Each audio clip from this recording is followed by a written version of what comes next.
boa noite. Boa noite. Maluf se apresenta para cumprir pena de 7 anos por lavagem de dinheiro. Ele vai para a ala de idosos da Papuda, em Brasília. A defesa pede prisão domiciliar. No Ibope, 6% aprovam o governo Temer e 74% reprovam. O presidente afirma que o país está melhorando e encerra o ano com chave de ouro. O governo Alckmin quer indenização das empreiteiras que confessaram cartel e promete investigar os suspeitos de corrupção em obras públicas. Dória sanciona a lei para privatizar o complexo do AMB. O Sambódromo vai continuar com o carnaval e outros eventos, inclusive religiosos. As compras pela internet crescem e exigem mais agilidade dos Correios. O faturamento do comércio eletrônico neste Natal deve chegar a 9 bilhões de reais. Depois de 1 ano e meio, a operadora Oi aprova o plano de recuperação judicial. Credores aceitam proposta para a dívida de 74 bilhões de reais. O Jornal da Gazeta está no ar.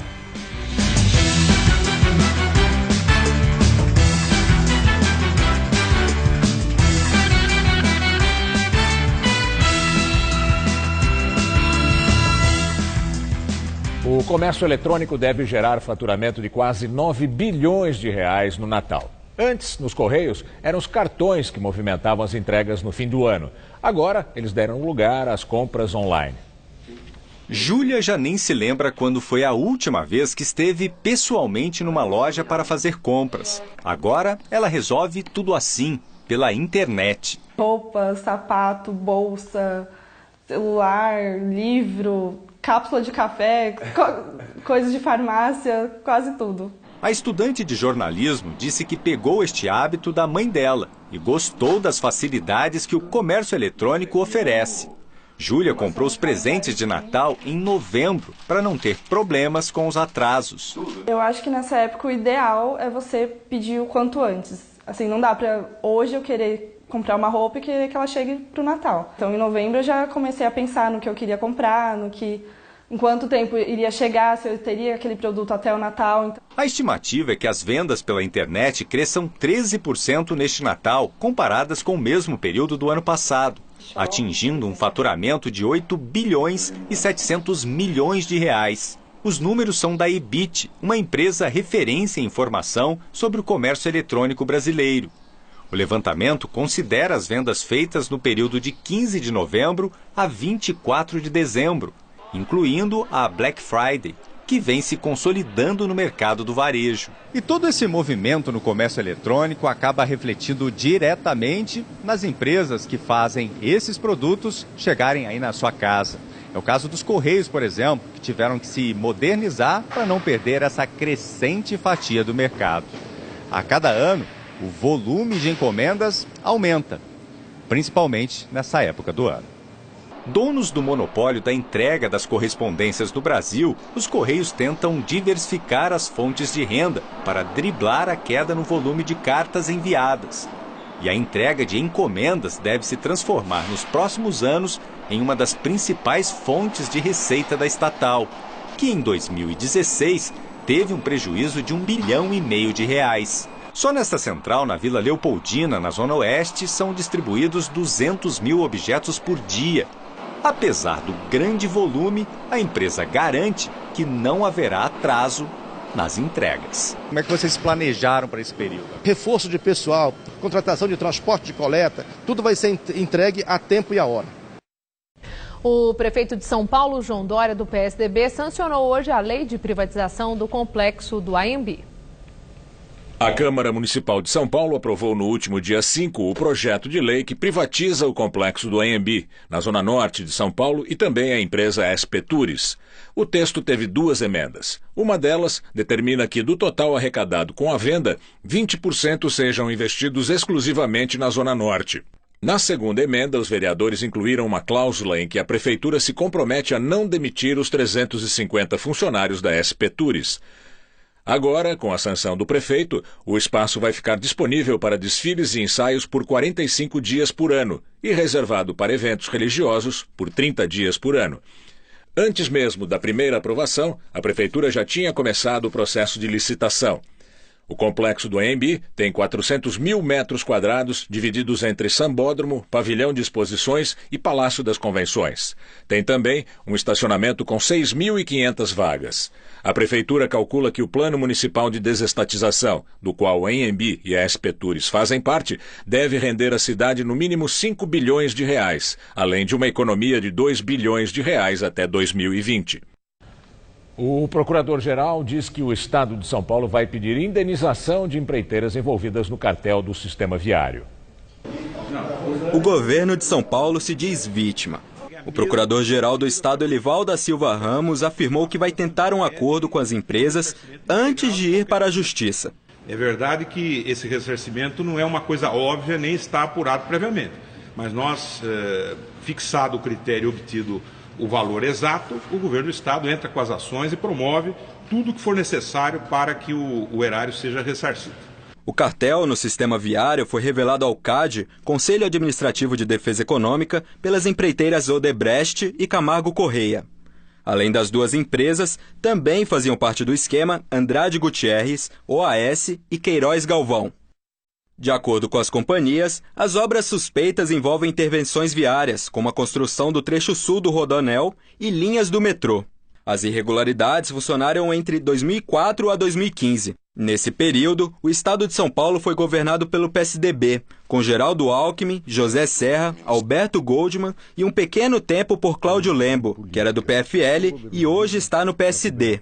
As obras custaram cerca de 10 bilhões de reais aos cofres públicos.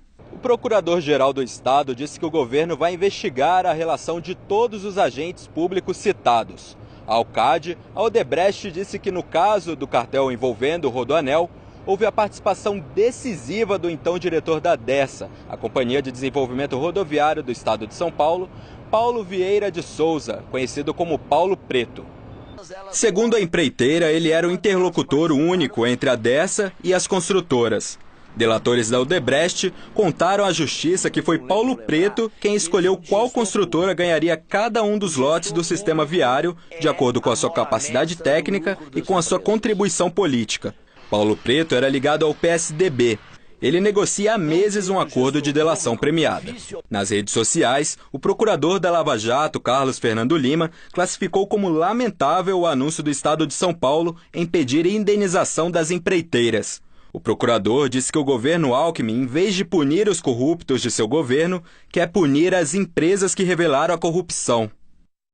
Alckmin e os ex-governadores negam envolvimento em irregularidades. O PSDB declarou o acordo de leniência aponta uma ação ilegal entre empresas e que o partido é favorável às investigações e à devolução aos cofres públicos dos recursos obtidos irregularmente. O metrô de São Paulo diz que é o maior interessado na apuração das denúncias de cartel ou conduta irregular dos agentes públicos e que continua à disposição das autoridades.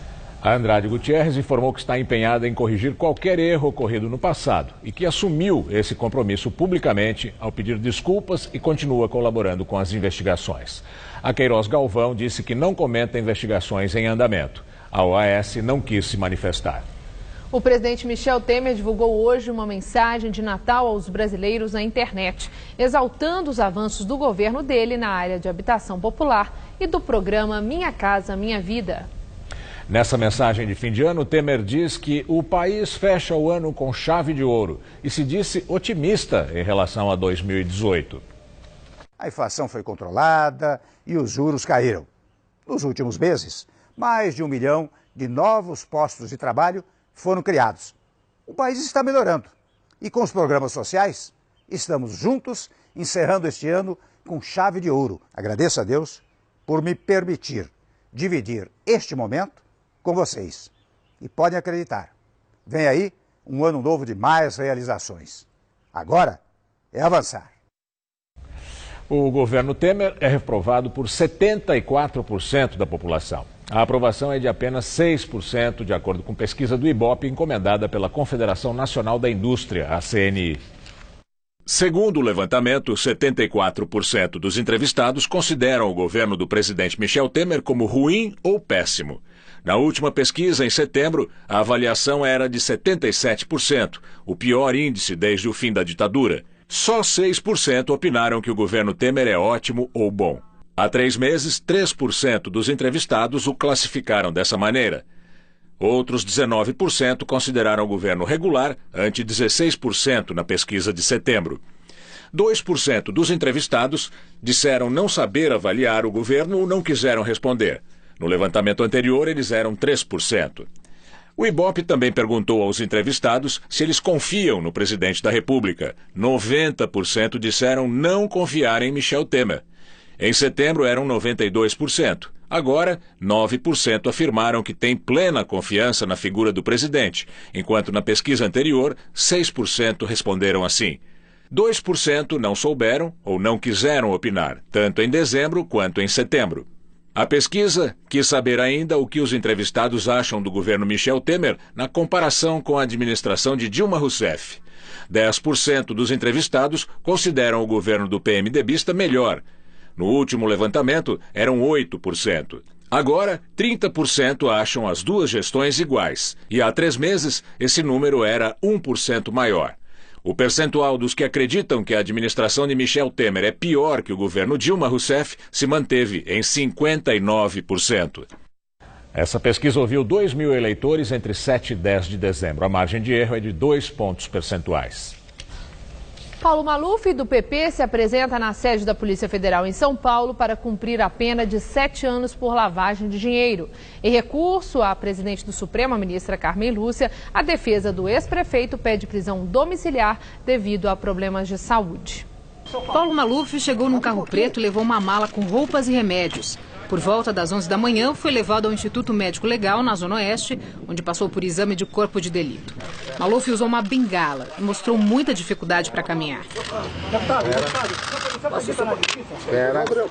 Ontem, o ministro do Supremo, Edson Fachin, rejeitou o recurso de Maluf e determinou o cumprimento imediato da pena de 7 anos e 9 meses de prisão. O ex-prefeito e ex-governador já tinha sido condenado pela primeira turma do STF em maio. A acusação do Ministério Público é que Maluf usou contas do exterior para lavar dinheiro desviado da Prefeitura de São Paulo quando foi prefeito entre 1993 e 1996.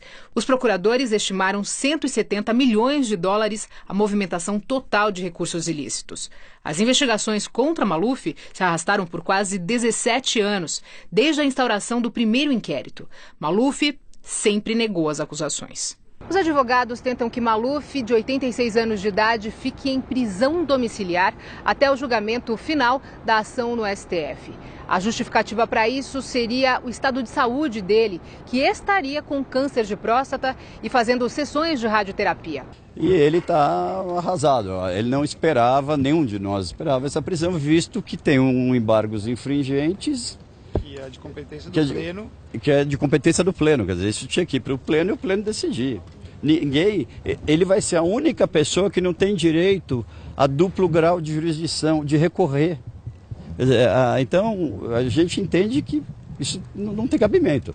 E por determinação da Vara de Execuções Penais em Brasília, o ex-prefeito ficará preso no complexo penitenciário da Papuda, numa ala para idosos.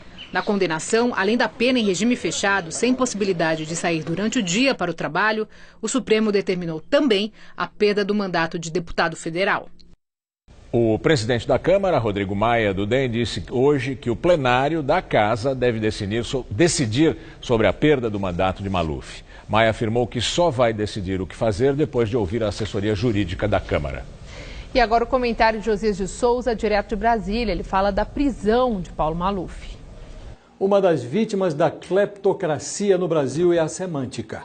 Quando celebram a prisão de Paulo Maluf como evidência de avanço institucional, você sabe que está diante de uma crise de significado ou num país de cínicos. Longe de simbolizar um avanço, a prisão tardia de Maluf representa o triunfo da conivência do Brasil com o desmando e a corrupção. Maluf ajuda a explicar como chegamos à Lava Jato. Maluf sempre foi um corrupto notório. Sua reputação estava tão associada à malversação que seu nome desceu aos dicionários como sinônimo de roubar. Nos tempos áureos, Maluf inocentava a classe política pelo contraste. Tinha-se a impressão de que ninguém malufava tanto quanto ele. A despeito de tudo isso, não faltaram votos para manter Maluf nas proximidades dos cofres. Entre o escândalo e a prisão de Maluf, decorreram 2 décadas. Nesse período, construiu-se a imensa área de manobra para a proliferação da corrupção no Brasil. A tese do rouba mais faz prevaleceu sobre o bom senso. Deu origem a outras perversões. O rouba mais investe no social, o rouba mais promove reformas econômicas. Hoje, a corrupção é tão generalizada que o velho Maluf parece um amador. Boa noite. Daqui a pouco, Maria Lídia Flandor entrevista o professor de Relações Internacionais Sidney Ferreira Leite, do Centro Universitário Belas Artes, sobre a imagem do Brasil perante a comunidade internacional. Há poucos dias do Natal, tem muita gente que ainda está comprando os produtos da ceia. No mercado municipal da Lapa, na zona oeste de São Paulo, o movimento é muito grande e não faltam opções. As carnes e os pescados são os mais procurados. Para a dona Kátia, este período de festas tem um gostinho especial. É quando o espírito de solidariedade fica aguçado. Há vários anos ela dedica parte do seu tempo para preparar um almoço de Natal para os moradores de rua. É um churrasco, peixe, compramos já, pernil, depois eu compro pãozinho, faço vinagrete, salada de batata. Um dos produtos mais consumidos no mercado municipal da Lapa nesta época do ano são as carnes suínas. O dono deste açougue reforçou o estoque. A boa notícia é que o preço está igual ao do ano passado. Aqui o leitão sai a R$ 29,80 o quilo. Tem também o lombo por R$ 13,98. O pernil está ainda um pouco mais em conta, sai a R$ 8,78 o quilo. Já para a ceia do Réveillon, são os pescados que chamam a atenção. O Réveillon pede uma renovação. E uma renovação de cardápio, de um cardápio mais leve, mais saudável. Então nada como escolher um peixe, fazer um peixe, um fruto do mar, um peixe assado. Os preços variam bastante. A corvina sai a R$ 14 o quilo, o namorado R$ 36. Já o filé de salmão pode ser encontrado por R$ 50 o quilo. Saber escolher bem o peixe é fundamental. As guelras do peixe têm que estar vermelhas intensas e úmidas. A barriga tem que estar firme. E ele tem que ter um cheiro característico que lembra o mar. Mas antes de partir para as compras, vale uma dica importante. É preciso planejar o tamanho da ceia para não estourar o orçamento e também evitar que sobre muita comida na mesa. Confirme o quanto antes quantos convidados vão participar da ceia. E procure calcular a quantidade de alimentos para não ter desperdícios. Dona Miriam reúne toda a família na casa dela e faz questão de preparar os pratos. Para mim é um sentimento de vitória do ano. Meu troféu é fazer a ceia de Natal para todos eles em casa.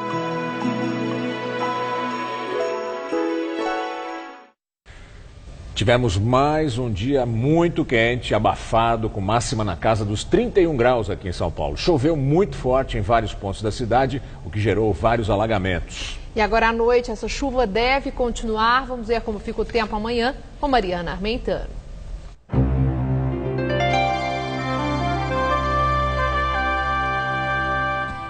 Boa parte do Brasil segue com sol, calor e chuvas pontuais.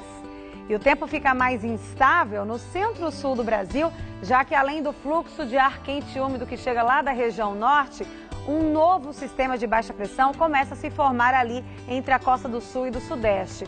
Com isso, o risco é grande para chuva volumosa aqui em São Paulo, no Paraná e no Mato Grosso do Sul. Vamos ver aqui a nossa tabela de temperaturas para essa quinta-feira?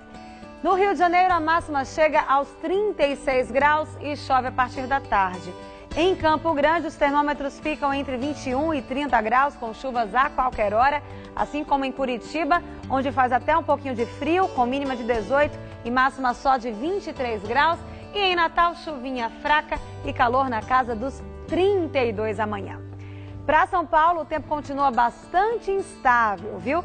Pelo interior, a umidade do ar continua alta e com o calor, as nuvens ficam mais carregadas a partir da tarde e aí chove até em forma de temporais.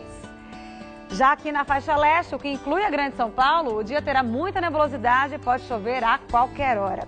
Aí nessa quinta-feira, por causa do tempo mais fechado, teremos mínima de 20 e máxima à tarde de 27 graus. Na sexta, a máxima vai aos 28, ainda com chuvas a qualquer hora.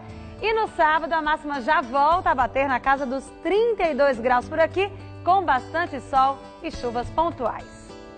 Com poucas luzes e menos enfeites, a chegada do Natal perdeu o brilho num dos endereços mais emblemáticos da cidade, a Avenida Paulista. Uma esquina calada. É muito triste a gente ver isso, porque era um marco da Avenida Paulista, né? Bonita, mas eu acho que tá faltando bastante coisa ainda. Não são todos os lugares, antigamente era bem mais. Mas era de parar o trânsito. O clima da Avenida Paulista era só festa. Festa e flash. Em um momento estava tocando coral de um lado da rua, agora a gente está atravessando. E outra aglomeração ali é um Papai Noel músico. Vamos ver. De 2012 para cá, a decoração de Natal da Paulista foi perdendo fôlego. Cada vez menos pontos apareciam enfeitados. Este ano, um outro shopping instalou luzinhas. O Parque do Trianon tá um breu só. Postes sem guirlandas, nada de palco, nada de bancos enfeitados e de vez em quando passa um ônibus vestido de Natal. Nem parece que falta tão pouco pro dia 25. Então, o jeito é ir para outro ponto que também ficou tradicional nessa época. A Fonte do Ibirapuera. E por volta de 8 horas da noite já fica assim, lotado. Tem pouca coisa. Tem pouca opção esse ano. Tem pouca opção e aí é o que tem. E aí vem todo mundo mesmo. Decoração encantadora, com clima até de neve, mesmo que de mentirinha. Sim, temos, mas aí tem que pagar. Olha, pagar é bem caro, né? Mas a gente traz porque acho que é importante esse lúdico do Natal, né? Para elas poderem entenderem até chegar o dia lá do dia 25. Acho que vale a pena, né? Pagar um pouquinho, né? Para as crianças se divertirem, curtir também o espírito de Natal, né? Acho que vale a pena, sim. No ginásio do Ibirapuera, o mundo de Noel é privado. Mas quem vem, entra no clima e não importa a idade. Olha só as meninas de 70 anos que vieram do Butantã. Animação contagiante. Fotografei tudo, a neve para mim, né, que não sou já adulta, sei que é de mentirinha, mas para mim tem uma importância para nós, que não vi quando criança, então é um sonho realizado. Em meio a enfeites, musiquinhas e coelhos tirados da cartola, fomos conversar com um bom velhinho. Muita gente dizendo que tá puxado por aí, que tem crise, mas senhor Papai Noel garantiu. Pode ficar tranquilo, gente. Não é para perder a magia, não. As coisas vão melhorar. Fica tranquilo, vai tudo melhorar.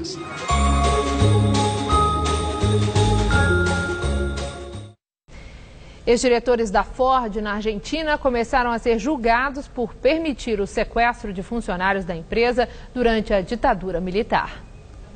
Segundo as investigações da Procuradoria Argentina, a diretoria da Ford foi conivente com o sequestro de 24 funcionários da fábrica, quase todos sindicalistas, em Buenos Aires entre 1976 e 1983. Eles foram encarcerados dentro da fábrica, espancados e torturados por agentes do governo. Os prisioneiros foram levados de maneira ilegal para cadeias argentinas. Tudo com a colaboração da Ford. Desde 2005, quando caíram as leis de impunidade na Argentina, centenas de torturadores e repressores da ditadura já foram julgados. Aqui no Brasil, na semana passada, um relatório mostrou que a Volkswagen foi leal ao governo da ditadura militar. A seguir, a FIFA reduz a pena do atacante da seleção peruana e do Flamengo, Paulo Guerreiro. O jogador, pego em exame antidoping, pode jogar a Copa do Mundo na Rússia. Até já. O que marcou, o que chocou, o que emocionou. 2017. Que ano foi esse? Confira na Retrospectiva 2017. No Brasil, as denúncias e delações que abalaram o país. A condenação do ex-presidente. O prende e solta da Lava Jato. A explosão da violência. No mundo, as polêmicas de Trump. Os protestos na Venezuela. Os ataques terroristas nos Estados Unidos, Europa e Oriente Médio. E os desastres provocados pela natureza. Retrospectiva 2017. Dia 28, 10h30 da noite. Quem tem conta no Bradesco conta com muitos benefícios. Conta com isenção da tarifa da conta corrente por perfil. Conta com a aprovação do crédito imobiliário em até 1 hora. Incrível, né? Contrata crédito consignado direto pelo app e ainda concorre a 1 milhão em prêmios. E tem mais, conta com desconto no cinema, no refri e até na pipoca. Demais, né? Pessoal, vai começar. Quem tem conta no Bradesco, conta com muitos benefícios para seguir em frente. Bradesco, pra frente. Aê, galera, Suave na rave, mano. Aí eu tô aqui pra mandar um papo reto pra quem pilota, Joe. Não é só nós que faz a correria de moto pra trampar que se acidente, Joe. Tá ligado que você que usa moto pra ir e voltar do trampo ou pra fazer rolê no final de semana é os que mais acidentam, tá ligado? Quase metade dos acidentes fatal acontece de final de semana, Joe. Na maioria na madruga, Joe. Vamos de boa, mano. O trânsito é coisa séria. Siga seguro. Chegar bem é chegar com vida. Detran e Governo do Estado de São Paulo.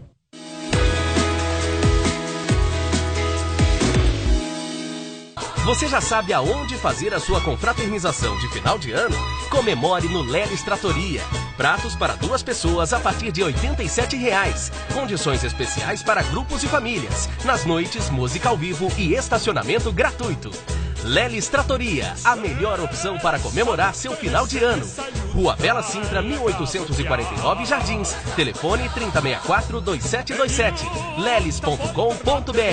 É Vero, é Lelis. Imecap Antissinais Q10. A revolução no tratamento de beleza. A nanotecnologia associada à coenzima Q10, nutriente vital na reconstrução celular.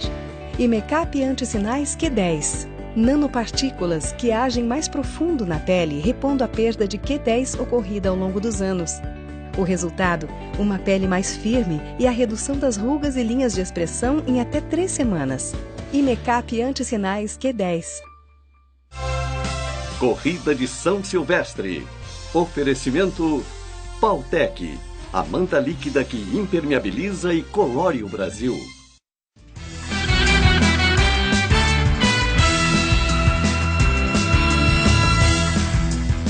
Agora as notícias do esporte com Estela Gontijo e Celso Cardoso. Depois você acompanha a entrevista de Maria Lídia com o professor Sidney Ferreira Leite sobre a imagem do Brasil no mundo.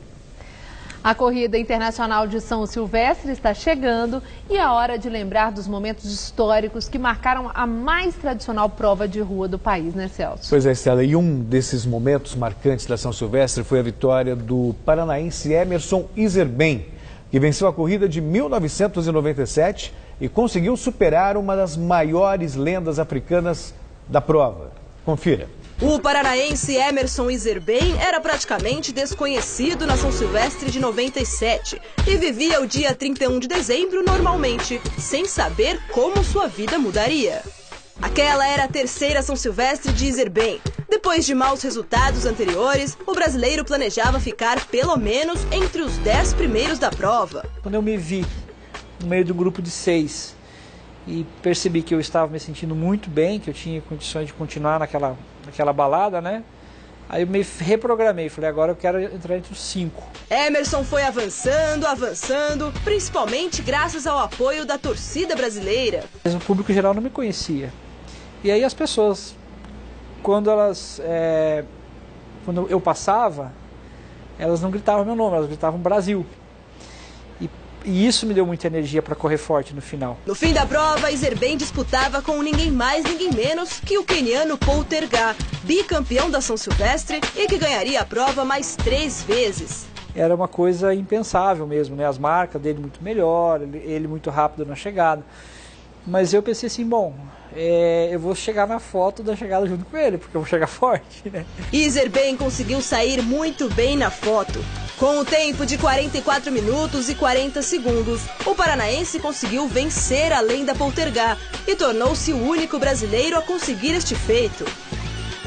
O então desconhecido pôde levar o troféu, o carro e o reconhecimento para casa. E a Conmebol sorteia daqui a pouco em Luque, no Paraguai, os grupos da Libertadores e a primeira fase da Copa Sul-Americana de 2018. Os times brasileiros finalmente vão saber quem serão os adversários da competição no ano que vem. Não é isso, Celso? Sim, Estela. O sorteio será idêntico ao do ano passado, baseado no ranking da entidade. Ou seja, apenas 4 dos 8 brasileiros classificados serão cabeças de chave. Grêmio, Santos, Corinthians e Cruzeiro. Palmeiras e Flamengo estarão respectivamente nos potes 2 e 3, enquanto que Vasco e Chapecoense, se avançarem na fase preliminar, entrarão como representantes do pote 4. Vale lembrar que no sorteio não pode haver times do mesmo país no mesmo grupo, exceção feita àqueles que participam da chamada pré-Libertadores, essa primeira fase eliminatória. Palmeiras e Flamengo, por exemplo, já sabem que enfrentarão obrigatoriamente um desses rivais: River Plate, Boca Juniors, Peñarol ou Atlético Nacional. Mas a vida não será fácil para ninguém. O maior torneio de clubes da América terá uma edição de luxo em 2018, já que dos 47 participantes, 17, veja só, 17 foram campeões da Libertadores. Bom para o torneio, né, que torna a disputa ainda mais emocionante. Até para compensar um pouquinho, né? Por exemplo, 8 clubes brasileiros participando é uma quantidade gigantesca, é muito grande. Mais interessante é quando você tem só a nata, os melhores mesmo. Quando você tem praticamente metade dos participantes do Campeonato Brasileiro disputando uma Libertadores América, ela perde um pouco o charme. Ainda bem que temos tantos campeões para compensar isso aí. Aí fica mais emocionante, né? É isso aí. E olha, uma última informação: o Tribunal de Apelação da FIFA reduziu a pena do atacante peruano Paulo Guerreiro de 1 ano para 6 meses de afastamento. O jogador do Flamengo e da seleção peruana tinha sido flagrado em exame de doping e foi punido com afastamento de 1 ano dos gramados. Essa redução da pena hoje na FIFA favorece o atleta que cumpre a suspensão desde 3 de novembro e agora vai poder jogar a Copa do Mundo pelo Peru, já que a nova data de volta aos campos está programada para maio de 2018. A defesa de Paulo Guerreiro ainda vai tentar uma absolvição total do atacante na Corte Arbitral do Esporte. O jogador negocia com o Flamengo a permanência no clube. A defesa do atleta mostra que a quantidade, a substância que leva a criar o uso de cocaína era em menor quantidade, o que pode se justificar com o uso de chá e não da droga realmente dita, a cocaína. Tá certo, então, tá certo? Celso, muito obrigada. Uma boa noite para você. Até amanhã. Com você, Gamberini. Os gastos dos brasileiros no exterior cresceram 32,4% no mês de novembro, comparado ao mesmo período do ano passado. O valor das despesas foi de mais de US$ 1,5 bilhão no último mês, segundo o relatório mensal do Banco Central divulgado hoje. No acumulado dos 11 primeiros meses deste ano, as despesas dos brasileiros no exterior somaram US$ 17,3 bilhões, enquanto no mesmo período de 2016, esse valor era de US$ 13,1 bilhões. A operadora Oi de telecomunicações divulgou o comunicado informando que o plano de recuperação judicial da companhia foi aprovado por credores na madrugada de hoje e garantiu a viabilidade operacional da empresa. A Oi tem dívidas de mais de 64 bilhões de reais. A aprovação do plano no maior processo de recuperação judicial da história da América Latina encerra 18 meses de negociações. A empresa tenta evitar a falência ou uma intervenção federal. O plano prevê um aumento nos investimentos da empresa pelos próximos 3 anos. Os recursos viriam dos acionistas ou de credores, que aceitem trocar as dívidas por ações. A diretoria da Oi divulgou comunicado dizendo que acredita que o plano de recuperação judicial atende a todas as partes interessadas e garante a viabilidade operacional e a sustentabilidade. Além disso, permite que a empresa invista para melhorar a qualidade dos serviços.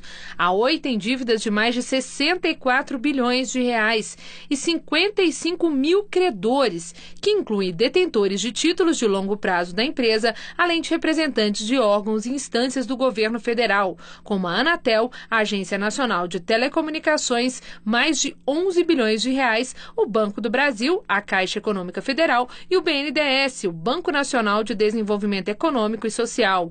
A Oi atende 63 milhões de clientes no Brasil. E agora vamos ao comentário de economia com o Vinícius Torres Freire. O que será que a maioria do povo acha quando ouve Michel Temer dizer que vamos ter um belíssimo Natal, com a economia e comércio melhorando? Não acha graça, ao contrário. Tanto que um inimigo da política econômica de Temer, Lula, sobe ainda mais nas pesquisas. Mas, segundo o Datafolha, para 60% das pessoas, a economia piorou nos últimos meses. São 3 de cada 5 brasileiros que acham que a economia piorou. Mas Temer diz apenas absurdos? Não. dá para dizer que as coisas melhoraram um pouquinho, mesmo que elas ainda estejam quase todas no horror. É óbvio. Neste ano, as vendas do comércio, por exemplo, de varejo devem crescer 2,5%, mas caíram mais de 10% na soma de 2015 e 2016. Sim, as vendas começaram muito mal o ano, estão melhorando um bocadinho mais rápido nesse finalzinho. Ainda assim, estamos longe de sairmos do buraco. O resultado disso tudo se vê nas pesquisas eleitorais. É verdade que 10 meses antes da eleição, pesquisa não quer dizer grande coisa sobre o resultado final, mas diz algo sobre como estão os ânimos das pessoas. Considerem a pesquisa do Ibope, encomendada pela Confederação Nacional da Indústria, que saiu hoje. 84% das pessoas desaprovam, por exemplo, o que Temer faz contra o desemprego. Sim, as pessoas estão fulas da vida. Não gostam do governo, de suas reformas, de nada dele. Lula é o único dos candidatos principais que vê sua aprovação aumentar. Faz campanha batendo em Temer. Diz que vai convocar uma votação popular para saber se o eleitorado quer derrubar as reformas de Temer. Goste-se ou não das reformas, parecem necessárias. Goste-se ou não delas, se um candidato com chance de ganhar a eleição disser que pode derrubar as reformas, pode haver tumulto financeiro no país, sim, o que tira a força da recuperação econômica, que já é minúscula. A situação econômica, é verdade, vai melhorar mais um pouquinho no ano que vem. O povo pode ficar menos revoltado. Talvez. Mas quem não gosta de Lula tem um problema sério. Até agora, ele, Lula, é o candidato que diz mais coisas com apelo popular e entende essa revolta. Mas ninguém está sabendo conversar com as dores da maioria do eleitorado. A maioria para quem esse Natal não é nada belíssimo. Boa noite. A liminar que impediu o pagamento dos servidores do Rio de Janeiro foi cassada no começo da tarde de hoje. O presidente do Tribunal Regional do Trabalho, o desembargador Fernando Antônio Zorzenon da Silva, derrubou a decisão de primeira instância que impedia o uso do SEDAI, ou melhor, da SEDAI, como garantia a empréstimo de 2 bilhões e 900 milhões de reais. Após a decisão, o banco responsável pelo pagamento foi notificado e liberou 2 bilhões de reais do empréstimo. O restante será depositado em até 60 dias. O governo do Rio afirmou que concentra todos os esforços para depositar ainda hoje os salários de outubro e o 13º de 2016 para os cerca de 200 mil servidores ativos e inativos e pensionistas. O Rio Grande do Sul, outro estado com graves problemas financeiros, fechou hoje um acordo fiscal com o governo federal. A negociação foi encerrada em Brasília, onde o governador gaúcho José Ivo Sartori assinou com o presidente Michel Temer o protocolo do regime de recuperação fiscal, um documento em que o estado garante cumprir os requisitos legais para pedir a adesão ao acordo. A ajuda federal prevê a suspensão do pagamento da dívida com a União nos próximos 3 anos. Em contrapartida a essa carência, a União exige uma série de medidas necessárias para equilibrar as finanças do Estado. A assinatura do protocolo será usada pelo governo gaúcho para pressionar os deputados estaduais a votarem na próxima sexta-feira a autorização para a renegociação com a União. A reforma tributária nos Estados Unidos, uma das principais bandeiras de campanha do presidente Trump, foi aprovada no Senado e na Câmara. A proposta foi aprovada em votação apertada, com 51 votos a favor, todos de republicanos, e 48 votos contra, todos de democratas. A reforma começa a valer a partir de 1º de janeiro e corta os impostos de empresas dos atuais 35% para 21%. Trump também foi bonzinho com os mais ricos. Eles vão ter redução de impostos dos atuais 39,6% para 37%. Trump e outros milionários comemoraram a aprovação. Pacientes que emagreceram com a cirurgia bariátrica mudaram de vida e hoje ajudam outras pessoas no fim do ano.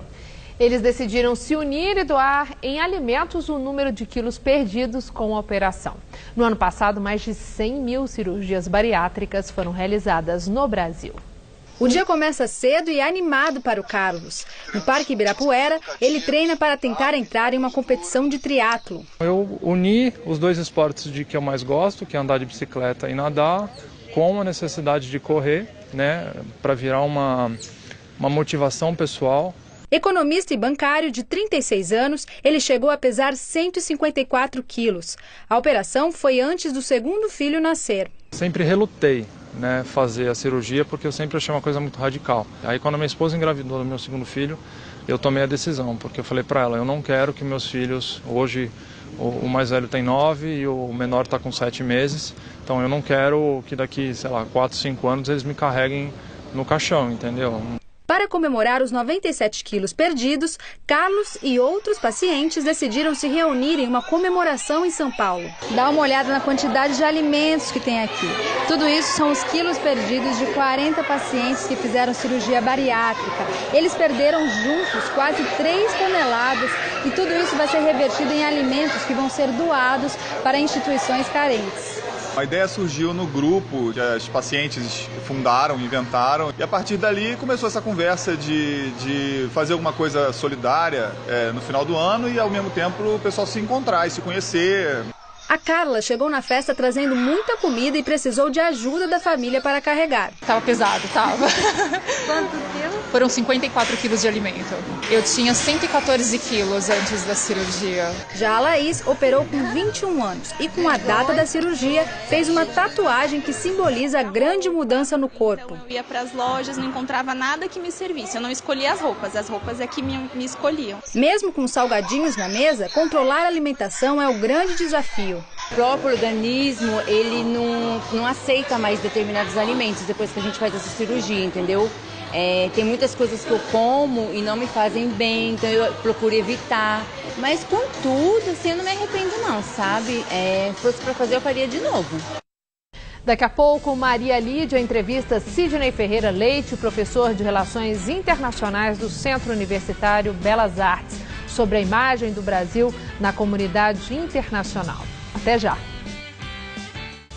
Olha aí o segredo da Gabriela Pugliese para ajudar a reduzir a gordura localizada. Agora ficou mais fácil você eliminar de vez aquela barriguinha ou pneuzinho com Imecap Redutor de Medidas. Imecap Redutor é um tratamento completo para reduzir a gordura abdominal e dos quadris. Imecap Redutor combina creme e cápsulas. O creme elimina a gordura localizada e as cápsulas agem nas gorduras mais profundas. Gordura localizada tem solução com o Imecap Redutor de Medidas. São Paulo tem mais de 8 milhões de veículos. Com todo este movimento, o asfalto sofre desgastes. Mas agora São Paulo tem a maior ação de asfaltamento dos últimos anos. A Prefeitura está trabalhando dia e noite no programa Asfalto Novo. Pela primeira vez, o dinheiro arrecadado com as multas de trânsito é investido para renovar o asfalto da cidade. E não para por aí. Ainda tem muito asfalto pela frente. Prefeitura de São Paulo. Trabalho, trabalho e trabalho.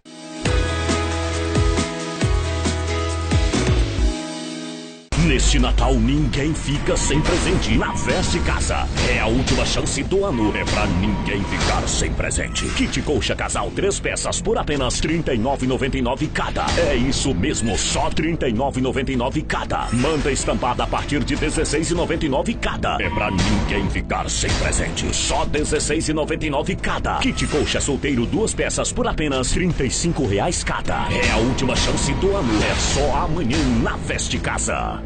Eu não comecei no jornalismo, mas eu era comunicadora, eu fazia palestras. Então foi aí que eu descobri que tinha aptidão e interesse para o jornalismo. Escolher uma faculdade naquela altura do meu campeonato não era fácil. Eu tinha ali um nível de exigência, eu queria algo mais. E eu descobri a Faculdade de Jornalismo da Casper Libero, que era muito conceituada pelos resultados conquistados nesses anos todos. As habilidades necessárias para o exercício da função, eu precisava aprender de uma forma sistematizada com professores qualificados. E isso eu consegui na faculdade, aqui na Casper. Por isso, eu sou Casper. Somos todos Casper. Olha o que você não pode fazer quando sofre com varizes. Ficar em pé muito tempo? Não. E mostrar as pernas, hein? Dá até vergonha, não dá? Agora veja o que você pode fazer quando toma varicel. Eu posso andar o dia inteiro e não sinto mais dor nas pernas. Com apenas um comprimido ao dia de varicel, você alivia as dores, a sensação de peso e o cansaço nas pernas provocados pelas varizes. E com varicel creme você ainda hidrata profundamente as suas pernas. Com varicel você pode.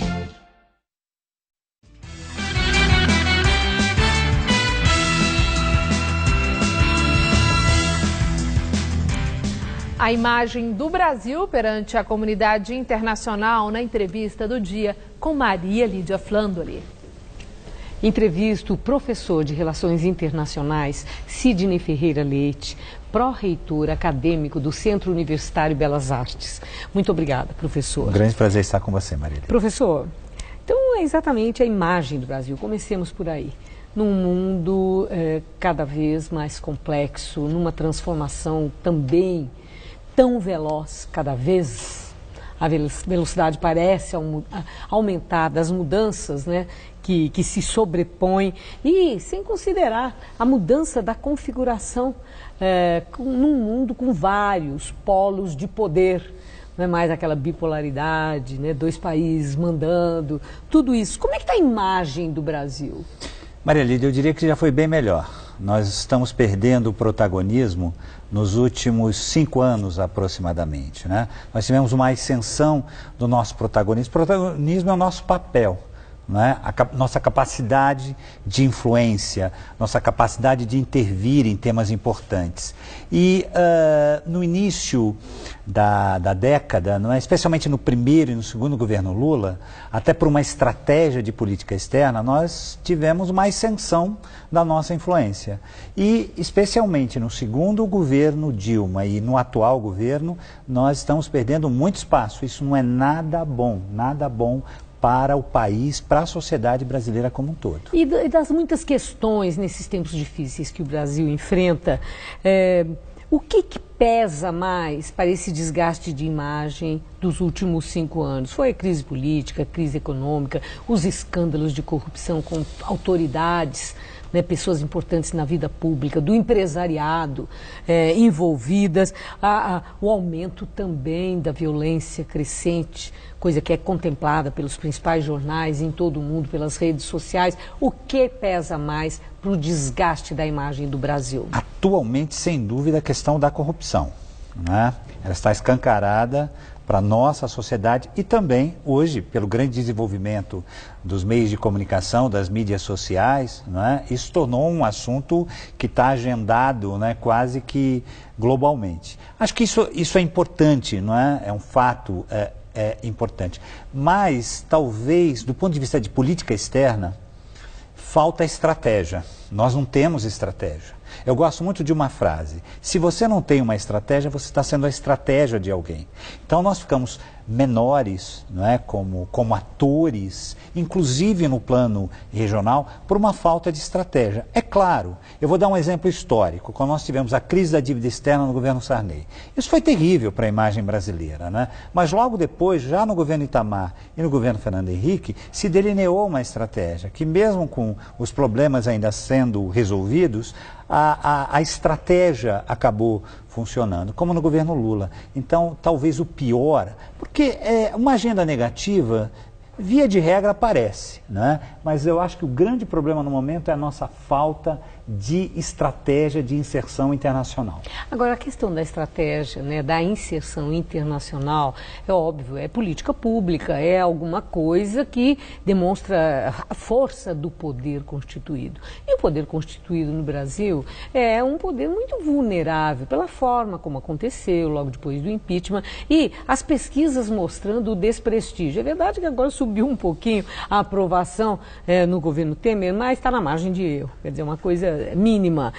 Nesse sentido, essa falta de força, de prestígio interno no próprio país, que peso que tem? Muito grande. Eu sou daqueles que defendem, dentro do campo das relações internacionais, que política interna e política externa estão umbilicalmente ligadas. Né? E o fato, essa sua pergunta eu acho fundamental, de nós não termos um projeto de nação, não é? E talvez não esteja restrito ao atual governo. O atual governo acentuou o problema com uma política externa equivocada, né? Que é uma política que entende que não tem que ser ideológica, quando toda política tem um substrato ideológico, e uma política que se afirma pragmática, né? Mas esse pragmatismo, ele é vazio, ele é oco, né? Então, a falta de um projeto nacional, que a rigor é uma questão atávica já de alguns anos, né? Da discussão do Brasil, o Brasil que queremos, é nítido, Maria Lídia. Por isso que a sua pergunta é muito interessante. Repercute na ausência de um projeto internacional para o país.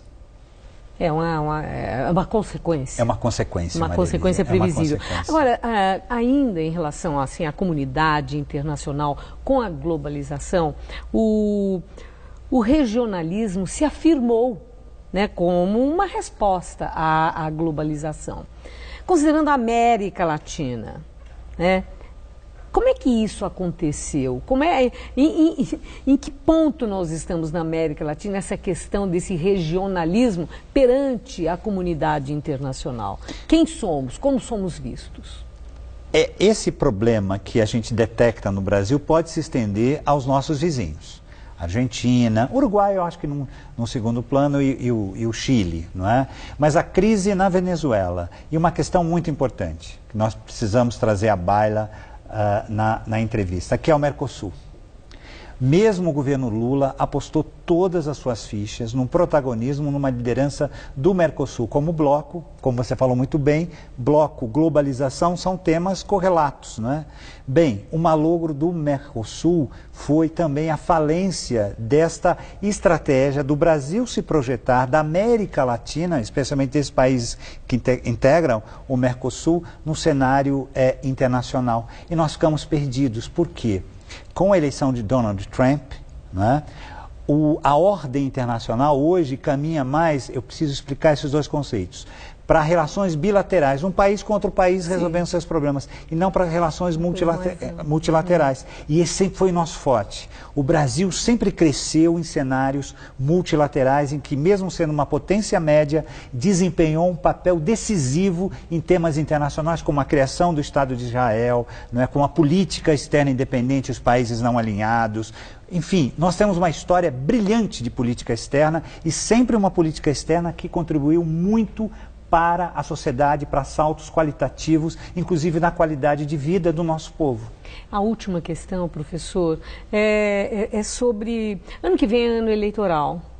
E na minha reflexão sobre a nossa entrevista, né, fiquei pensando assim, os candidatos... Eu nunca vi candidato na sua plataforma de propostas, de promessas de campanha, falar para o eleitor brasileiro qual é a intenção dele, o que ele vai propor no Congresso Nacional ou para cargo de executivo em termos de política externa, da imagem do país na comunidade internacional. Ninguém toca nisso. O que é que explica isso? É falta de percepção? É desinteresse? Ou é um entendimento que para o brasileiro isso não tem a menor importância? Ai, que bom que você fez essa pergunta, não é? Ano que vem nós teremos eleições que vão discutir os temas reais do país. Há muito tempo nós não temos isso, né? E sem dúvida é um descaso que não se justifica, não é?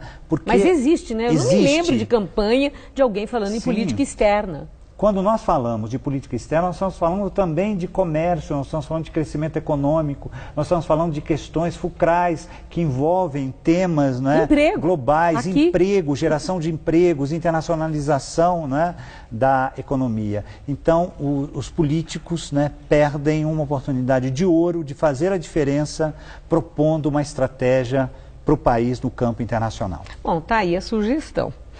Dada ainda em tempo, né, na elaboração dos planos de campanha. Professor, muito obrigado, uma boa noite. Boa noite. Gamberini. Pelo menos 3 turistas brasileiros ficaram feridos num acidente com um ônibus que levava 31 pessoas no balneário da Riviera Maya, no México. 12 pessoas morreram no acidente, 8 americanos, 2 suecos, 1 canadense e 1 mexicano. 18 pessoas ficaram feridas. Segundo o Itamaraty, nenhum dos brasileiros está em estado grave. Todos receberam atendimento médico e já fizeram contato com as famílias. O motorista do ônibus foi preso. O Jornal da Gazeta termina aqui. A edição de hoje pode ser vista no nosso site, o site do Jornal da Gazeta. Mais notícias em nossa edição das 10. Uma excelente noite para você. Boa noite e até amanhã.